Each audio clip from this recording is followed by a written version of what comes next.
We're at the Tyler King Ranch in Sunol, California, and it's a brand new acquisition by the East Bay Regional Park District of 1,500 acres, 1,500. And it is the property that we're claiming has put us over 100,000 acres in the East Bay Regional Park District.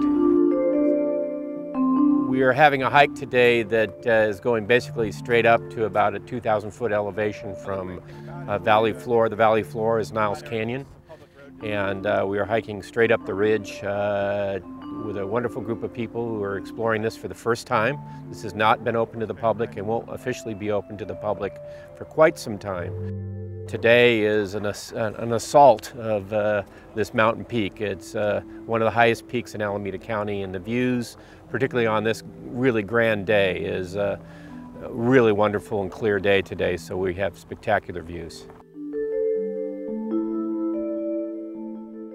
We've actually gained, if you think about, we were at the bottom of the floor. We've come a good distance already, so you're doing good.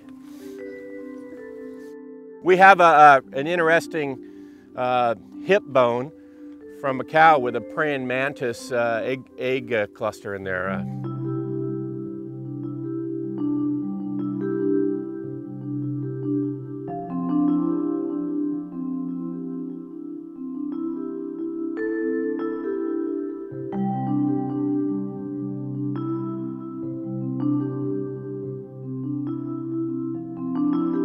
The East Bay Regional Park District is celebrating its 75th year, and we are the largest park district in the United States.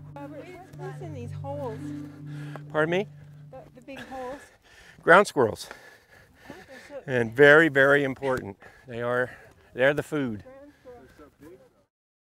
You start getting up even higher here, and it's just these rock outcrops. It almost looks like somebody piled rocks up, but we are on the mountain edge is this kind of mudstone, so it's very erosive, but it also has great habitat for a lot of the reptiles up in these rocks.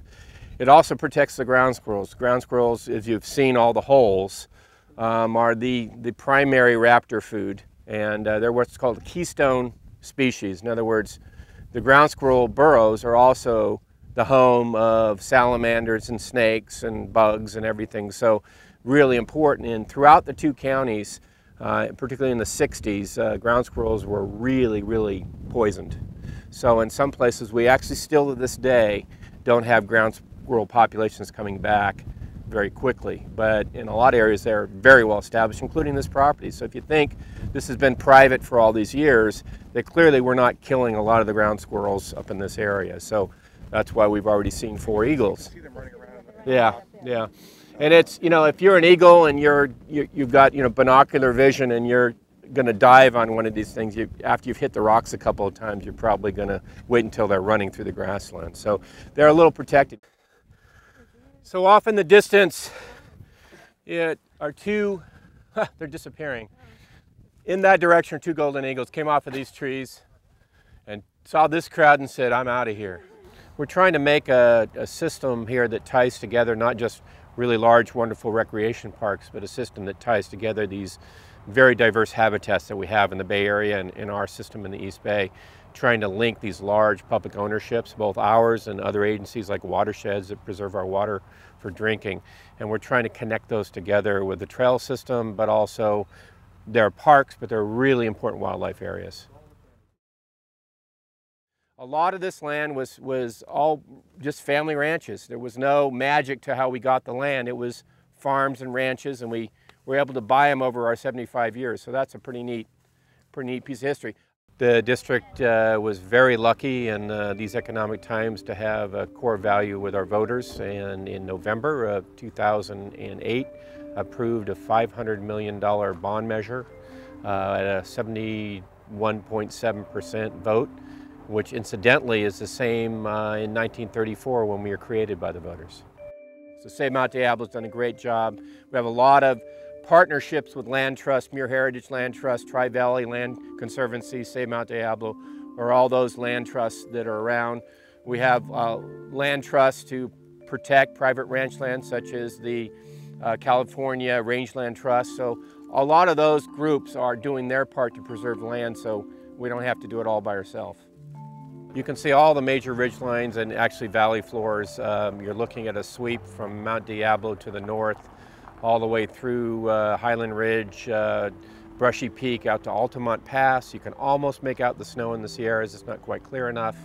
All the way through to Ohlone Wilderness, which is another 3,000-foot elevation ridge line, into Sunol Park, across the San Francisco watershed lands into Niles Canyon and Vargas.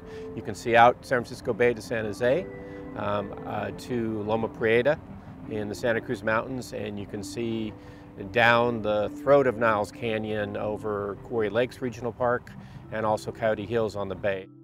We were searching for that 1 acre that made us the 100,000 acres for the East Bay Parks. We searched for that today, and I think we successfully found it. Dave, this is it. We found this, it's marked by a special cow pie.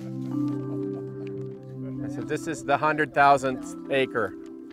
Well, I want to congratulate all of you for being here today and celebrating our anniversary, but also the over the mark. Well, our board of directors was somewhat puzzled because we actually ended up with 100,300 acres. And it's like, well, where's the 100,000? So it took us a while to figure that out, and we decided it's right on this spot right here.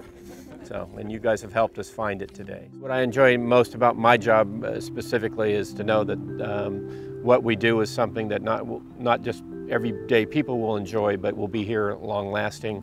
As the seasons change and trees live and die out their lives, we know that this land will be still supporting wildlife and be a wonderful place for our kids to grow up and get some exercise and learn about nature.